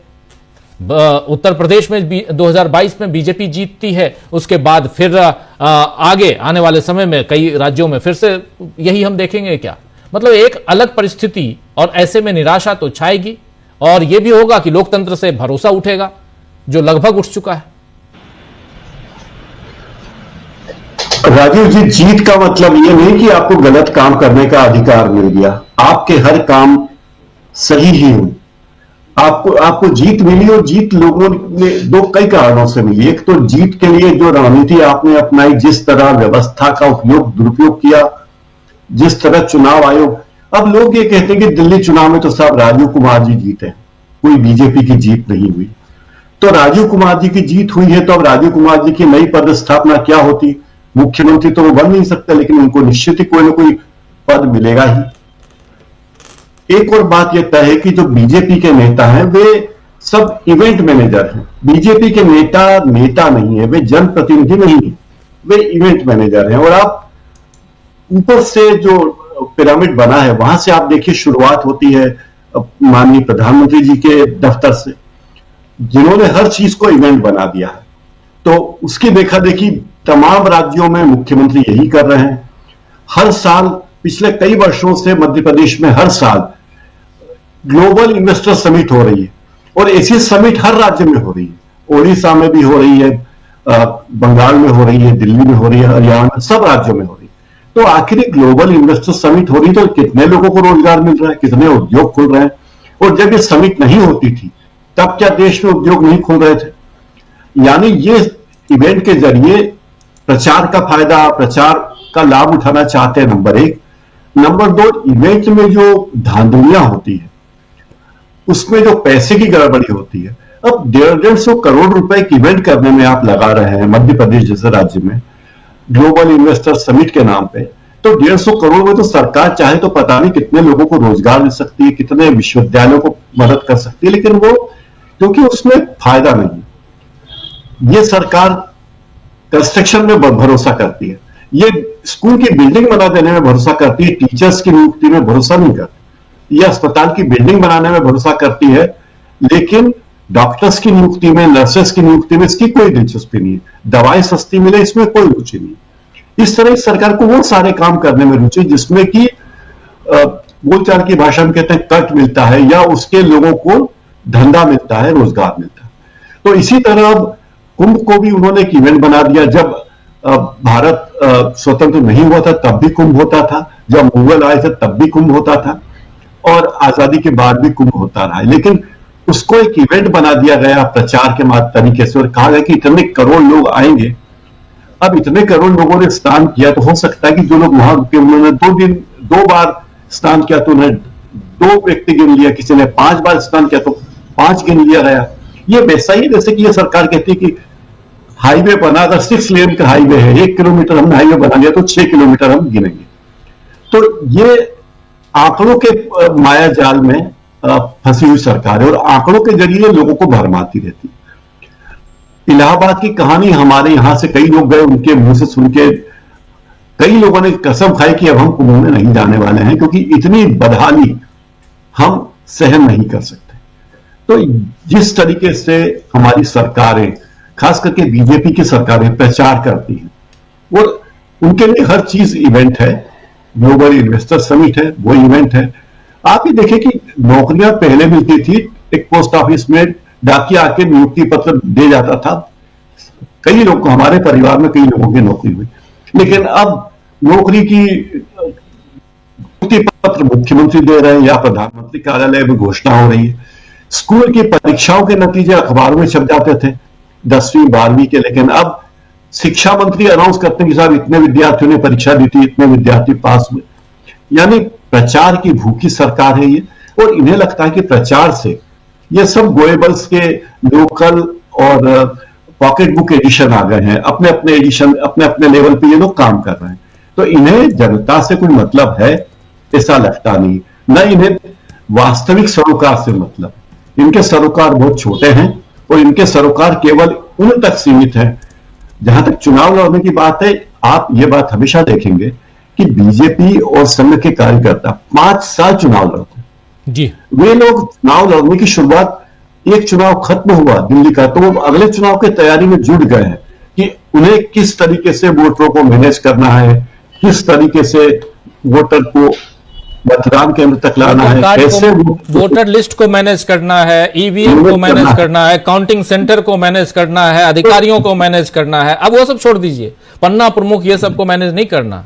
अब वो जो वोटर जी, अब वोटर लिस्ट को कैसे मैनेज करना है, चुनाव आयोग से किस तरह, चुनाव आयोग का उपयोग किस तरह करना है कि हमारी जीत सुनिश्चित हो जाए। अब सारी चीजें यहाँ पे केंद्रित हो गई है। बिल्कुल। चुनाव आयोग का जो चेहरा हम देख रहे हैं पिछले कुछ वर्षों से, वो भी बड़ा सम्मानजनक नहीं लगता है। एक संवैधानिक संस्था की बदहाली बहुत ही दुर्भाग्यपूर्ण है। राजीव जी बिल्कुल बिल्कुल, बहुत दुर्भाग्यपूर्ण है। चुनाव पर आखिर भरोसा अगर उठ जाए तो फिर लोकतंत्र का क्या होगा, यह बहुत इंपॉर्टेंट है। दिल्ली का चुनाव भी क्या उसी दिशा में उसी ढंग से लड़ा गया जिस ढंग से महाराष्ट्र का चुनाव लड़ा गया था। दोनों के बीच मात्र 2-2.5% का अंतर, यानी आम आदमी पार्टी और बीजेपी के बीच। लेकिन यहां पर 40 सीटों का जो फर्क है दोनों पार्टियों में, वो बहुत बड़ा फर्क, छोटा फर्क नहीं। और ये कैसे हुआ, इस पर आने वाले समय में, और खासकर विपक्षी दलों को, इंडिया गठबंधन को खासकर इस पर ध्यान देना चाहिए। आपसी भेदभाव मिटाकर अभी भी जरूरत है कांग्रेस पार्टी को यहां लीड करने की। लेकिन कांग्रेस पार्टी